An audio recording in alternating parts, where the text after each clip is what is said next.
दुश्मनों की आंखों के सामने अचानक कांटों से लदा भारी भरकम समुद्री अर्चिन जैसा विशालकाय लोहे का गोला प्रकट हुआ। इससे पहले कि वे कुछ समझ पाते, बदलकर विशाल अर्चिन ने हवा को चीरते हुए उनकी तरफ हमला कर दिया। इस विनाशकारी हथियार का सामना करना दुश्मन सेना के बस की बात नहीं थी। महज 2.5 सेकंड में वे तितर बितर हो गए। यह देखकर उनके नेता गुस्से से पागल हो गए और तुरंत इटालियन तोपों से बमबारी शुरू करवा दी। पूरे 2 साल और 6 महीने की लगातार बमबारी के बाद युद्ध का पलड़ा दुश्मन सेना की ओर झुकने लगा। लेकिन अजीब बात यह थी कि सेनापति को कोई चिंता नहीं थी। उल्टा उसने सेना को हारने का नाटक करने का आदेश दिया। और सच में दुश्मन सेना के नेता को लगा कि अब जीत निश्चित है और उसने अपनी पूरी ताकत झोंक दी। पलक झपकते ही उनकी रक्षा की दीवारें जो 100 मीटर ऊंची थीं, गिर गईं। जब पूरी दुश्मन सेना शहर में घुस आई तो सेनापति ने पूरे जोश के साथ आक्रमण का आदेश दिया और यह दरवाजा बंद करके दुश्मन को फंसाने जैसी रणनीति बन गई। सेनापति ने अपनी ताकत से दुश्मनों का नेता उड़ा दिया। लेकिन ठीक जब उसने राहत की सांस ली, एक छोटा सैनिक छुपकर बंदूक से उस पर वार कर गया। सेनापति घायल होकर जमीन पर गिर पड़ा। उसके बिना सेना की ताकत कमजोर पड़ गई और दुश्मन ने जल्द ही पूरा शहर अपने कब्जे में ले लिया। लेकिन इसी बीच अपने अद्वितीय साहस के बल पर सेनापति चमत्कारिक रूप से होश में आ गया।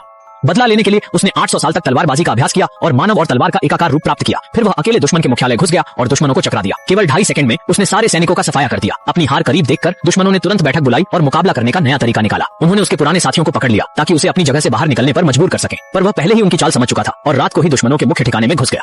लेकिन जब वह दुश्मन का अंत करने की तैयारी में था तो वह दुश्मनों की घात का शिकार हो गया। कोई चारा न देख उसने दुश्मन नेता को बंधक बना लिया और फिर उसे किले की ऊंची दीवार से नीचे फेंक दिया। आखिर में अकेले दम पर उसने यह जीत हासिल की।